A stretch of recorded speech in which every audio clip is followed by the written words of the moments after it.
মানুষ অত মানব, এই মানব বিকাশের কথাই তো আমি বারবার নানাভাবে নানা ভাষায় বলবার চেষ্টা করছি।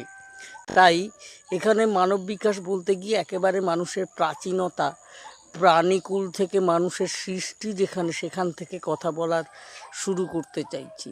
এক ধরনের চতুষ্পদ জন্তু গাছে থাকা, প্রথম অবস্থায় ল্যাজ ছিল, ল্যাজটি খসে গেল, যাদের বলা হচ্ছে সুপার এপ, এরাই মানুষ। আমরা যে বিবর্তনবাদের বিজ্ঞান পড়ছি সেখানেই সেই তারা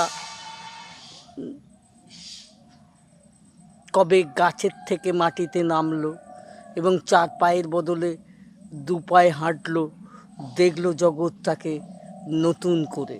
এই নতুন করে দেখা যে মানুষ, যার মনন, যার বুদ্ধির বিকাশ হলো, সেই মনন বুদ্ধির বিকাশে থাকা মানুষেরা আজকে যান্ত্রিক সভ্যতার মধ্য দিয়ে নিজেদেরকে যন্ত্রদানব করে ফেলছে না তো?